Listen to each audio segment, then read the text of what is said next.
हाँ, अब देखो अगला श्लोक है, उच्चारण के लिए तैयार हो। राग द्वेष निर्वृत्तेर हिंसादि निर्वर्तना कृता भवति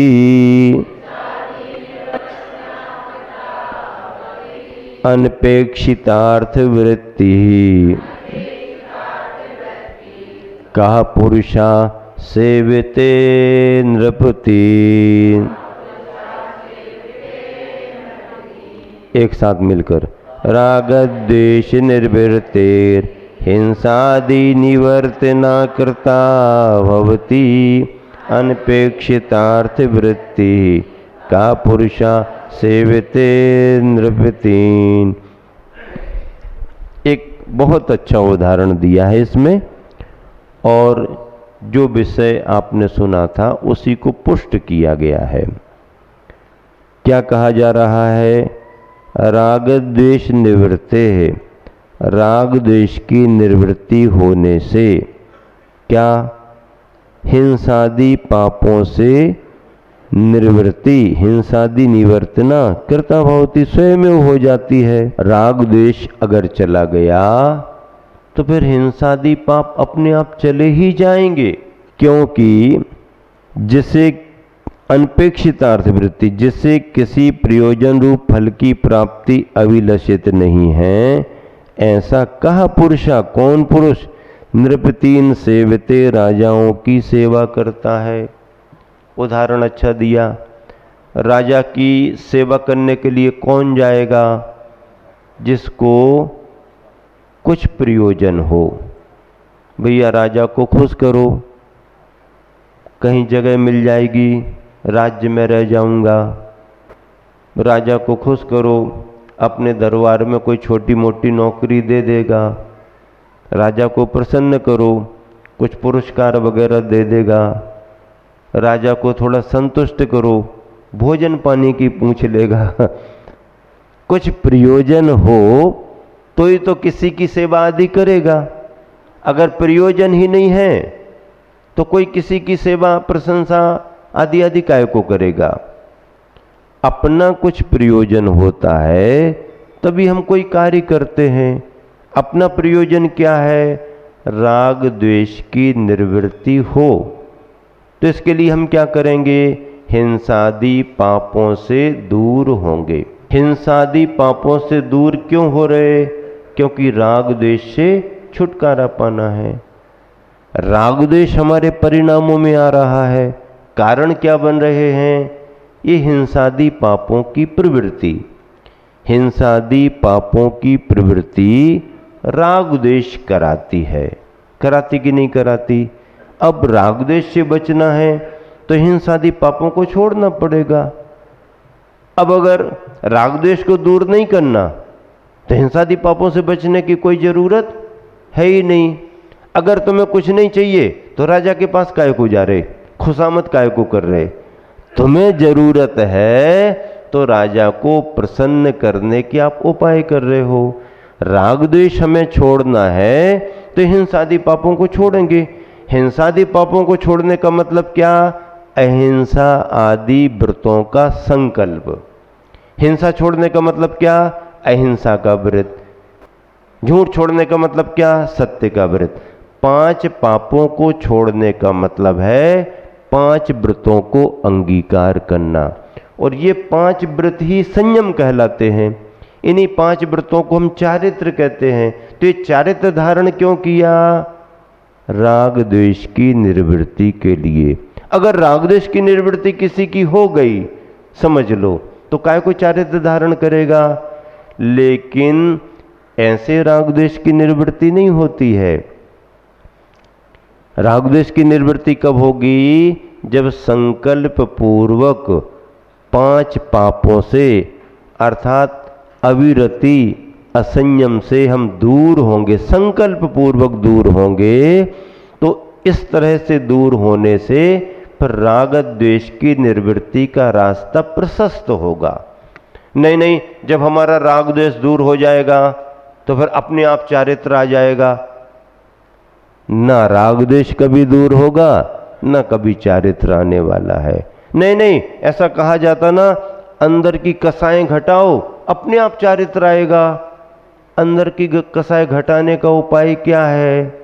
अंदर की कसाएं कैसे घटेंगी? आंख बंद करके बैठ जाओ तो घट जाएंगी? नहीं, बनारसी दास पंडित जी बड़े विद्वान माने गए और एक हफ्ते तक, कितने दिन तक? एक हफ्ते तक, 7 दिन तक वे मुनि बन करके रहे। क्या बन करके रहे? बिना पिछी कमंडल वाले, किसी से दीक्षा नहीं ली थी उन्होंने। मुनियों की महिमा पढ़ करके मुनियों को कैसा आनंद आता है, हम भी आनंद लेंगे। अब उस समय कोई महाराज जी नहीं थे, उन्होंने किसी से कोई नियम नहीं लिए, कोई दीक्षा नहीं ली, लेकिन मुनियों के बारे में ऐसा पढ़ते थे, हम भी मुनि बन करके देखते हैं। क्या उपाय किया? कमरे के दरवाजे बंद कर लिए, अंदर से सांकल लगा लो ताकि कोई आ ना जाए। फिर अब मुनि महाराज बन करके बैठ गए। केसलुंच नहीं किए। हाँ, केसलुंच करे होते तो फिर तो पसीना आता ही आता। केसलुंच नहीं किए। हाँ, कपड़े उतार दिए, अब बैठ गए, लेकिन कपड़े भी उतारे, दरवाजा बंद है कि नहीं, हाँ अलमारी वो सांकल लगी कि नहीं, वो पहले देख ली और फिर बैठ गए। अब घंटा, 2 घंटा, 3 घंटा मन में ही खटका कि कोई आ न जाए, मन में ही खटका कि कोई आ न जाए। और ऐसे कई घंटों तक, कई दिनों तक रोज रोज उन्होंने अभ्यास किया, लेकिन मन में निर्विकल्पता नहीं आती थी, मन की शल्य दूर नहीं होती थी। क्यों? इसलिए दूर नहीं होती थी कि उन्होंने संकल्प पूर्वक अपने जो घर गृहस्थी के कार्य हैं उनका त्याग नहीं किया था। अब त्याग नहीं किया तो बार बार विकल्प आएंगे, बार बार स्मृति आएगी, किससे लेना है, किसको देना है, किसने क्या कहा, किसने नहीं कहा, क्योंकि घर गृहस्थी का संस्कार है। त्याग किया नहीं, संकल्प लिया नहीं, महाव्रतों को धारण किया नहीं, छोड़ने छाड़ने का भाव नहीं किया। अब अकेले मुद्रा बना करके बैठ जाने से क्या होगा? अगर मुद्रा बना करके बैठने से सब कुछ हो जाए तो रॉबर्ट के लिए मोक्ष हो जाना चाहिए। रॉबर्ट आजकल चल रहे हैं ना, चाहे जैसे रॉबर्ट बना दो, मशीन फिट कर दो, आप जो चाहो उससे वैसा करा लो। अब रॉबर्ट फिर अब मुद्रा मोक्ष हो जाएगा, ऐसे मोक्ष होने वाले नहीं हैं, ऐसा नहीं होता। मुद्रा तो माध्यम है, परिणामों में निर्विकल्पता तो संकल्प से आती है। संकल्प किसका? 5 पापों के त्याग का संकल्प उन्होंने नहीं लिया था, 28 मूल गुणों का संकल्प नहीं लिया था। इसलिए बनारसी दास की स्थिति क्या बनी? उन्होंने लिखा फिर बाद में कि मैंने सब कुछ तो किया, लेकिन मुझे वो आनंद नहीं आया, वो निर्विकल्पता नहीं आई। मेरी स्थिति तो ऐसे बन गई, ना मैं श्रावक ही रहा और ना मैं साधु ही रहा, दोनों ही नहीं रहा, ऐसी स्थिति बनी। तो अकेले ऐसे से नहीं, राग द्वेष की निवृत्ति के लिए हिंसादि निवर्तना कृता भवति। ये हिंसादि हमारे साथ जुड़े हैं, इनसे दूर होंगे तो राग द्वेष की निवृत्ति हो सकती है। राग द्वेष की निवृत्ति के लिए ही हिंसादि व अहिंसादि व्रतों को धारण किया जाता। अगर राग द्वेष की निवृत्ति हमारी हो चुकी है तो अहिंसादि व्रतों को धारण करने की जरूरत ही नहीं। क्यों? हमें कोई जरूरत है तो ही हम राजा की सेवा करेंगे, और जरूरत ही नहीं है तो राजा के पास जाने की जरूरत ही नहीं है। इसलिए ये कहा, देखो नीचे भावार्थ, अहिंसा सत्तस्ते ब्रह्मचर्य और अपरिग्रह की आचरण रूप आराधना क्यों की जाती है? इसलिए ताकि राग द्वेष की दुष्प्रवृत्ति से निवृत्त हुआ जा सके। संसार में ऐसा कोई व्यक्ति नहीं है जो बिना किसी प्रयोजन के कोई काम करता हो। लोग राजाओं की सेवा क्यों करते हैं? स्पष्टतः अर्थोपार्जन के लिए। राग द्वेष का संस्कार तो अनादि से है। तीर्थंकर प्रकृति लेकर के आने वाले भगवान भी क्यों ना हो, जब तक वो अपने घर में है, अपने राजपाट में है, तब तक उनकी प्रवृत्ति में भी राग द्वेष आता रहता है। ये बात अलग है कि अज्ञानी मिथ्या दृष्टियों के राग द्वेष की तरह नहीं होगा, लेकिन असंयम की भूमिका है। घर परिवार है, गृहस्थी है, कोई तीर्थंकर चक्रवर्ती भी हुए हैं, कोई तीर्थंकर बड़े राजा महाराजा जैसे अपना राज्य पालन करते, तो राग द्वेष तो होते रहते हैं। इसी राग द्वेष की निवृत्ति के लिए सम्यक दृष्टि, सम्यक ज्ञानी चारित्र को अंगीकार करता है। आदिनाथ भगवान कितने वर्ष तक घर में रहे? 83 लाख वर्ष पूर्व तक घर में रहे। उम्र पूरी कितनी थी? 84 लाख वर्ष पूर्व की थी। अब लाख और पूर्व अगर छोड़ भी दो तुम, तो 84 और 83 तो समझ में आ रहा। अब 84 की उम्र है और 83 तक घर में रहे। अब 84 का चक्कर कैसे छूटे? 84 की उम्र है, 83 तक घर में। लेकिन देखो, आखिरी गेंद में भी मैच जीत जाते हैं क्या? हाँ, अभी तक ये चला, नहीं नहीं नहीं, शायद होगा, नहीं होगा, नहीं होगा, यहाँ वहाँ झूला झूलते रहते हैं। लेकिन कोई कोई ऐसा आता है कि आखिरी में मान लीजिए 3-4 बनाना तो कितना कठिन होता। 3-4 बनाए, दौड़े, फिर आए, लौटे, कहीं बन पाए नहीं बन पाए, आउट ना हो जाए, ऐसा डर उसके मन में रहता है। लेकिन अगर संभल करके हिम्मत से खड़े ही खड़े उसने घुमा दिया और 3-4 बनाना थे और 6 मिल गए, तो फिर क्या हो गया? अरे हराया मैच इसने जिता दिया। अब 83 की उम्र तक कोई रहे बूढ़ा बाड़ा, तो अपन तो कहेंगे अब ये खांसता खकारता क्या करेगा? घर से भी कहने लगे अब कछु तो करो, निकरो तो। लेकिन वो 83 की उम्र वाला बूढ़ा भी अगर अपने अंदर से जाग जाए, तो आखिरी के 1 साल में भी अपना पूरा कल्याण कर सकता। 1 साल क्या, 6 महीना, 2 महीना, 1 महीना, 1 महीना क्या, 1 सप्ताह, 1 दिन में भी अपना कल्याण कर सकता। अगर मन में आ गया आखिरी दिन भी बचा है, नमो सिद्धानम, और कोई महाराज जी मिल गए, दीक्षा ले ली और बैठ गया ध्यान में, और उसकी विशुद्धि बढ़ गई, कर्मों की स्थिति उसकी छीन हो गई, उसी समय उसको केवल ज्ञान हो गया।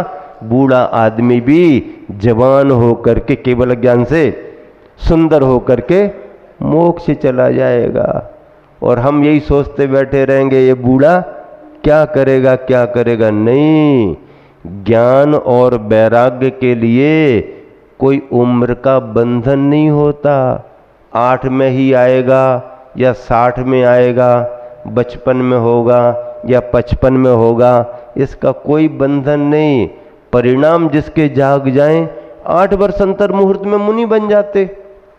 अभी वो व्यवस्था नहीं है, क्योंकि चतुर्थ काल नहीं है, तीर्थंकर केवली नहीं है। चतुर्थ काल में अच्छे संगनन के साथ में या कमजोर संगनन में भी 8 वर्ष अंतर मुहूर्त की उम्र में कोई मुनि बन सकता है, शास्त्र का विधान है। और उसी उम्र में कुछ समय में केवल ज्ञान पाकर के मोक्ष भी जा सकता है। और आदिनाथ भगवान भी अब 84 लाख वर्ष पूर्व 83 लाख तक रहे। 1 लाख वर्ष पूर्व में उन्होंने अपने सारे काम कर लिए, तीर्थ का परिवर्तन कर दिया, उपदेश हो गया, ये हो गया, केवल ज्ञान मोक्ष सब हो गया। मतलब ये है कि कोई भी व्यक्ति किसी भी समय अपने पुरुषार्थ को जागृत कर सकता है। इस चारित्र के अधिकार में आचार्य समंतभद्र महाराज जी अपनी बात को प्रारंभ करते हुए क्या प्रेरणा दे रहे हैं कि अब देखो, सम्यक दृष्टि, सम्यक ज्ञानी तो हो गए, अब आगे बढ़ो। इसी क्लास में कब तक बैठे रहोगे? नहीं नहीं, हम तो वही वाला नियम तुम्हारा 50 साल से चल रहा। कौन सा? रात्रि भोजन का त्याग। और इतने सारे महाराज, इतने सारे चतुर्मास, आहार दान 50 साल से देते आ रहे। नियम वो एक बार ले लिया ना नियम, कौन सा वाला? रात्रि भोजन का त्याग। अच्छा, रात्रि भोजन मतलब चतुर्विध आहार त्याग कर दिए क्या? अन्नम पानम खाद्यम? नहीं नहीं, अकेले अनाज का छोड़ा है।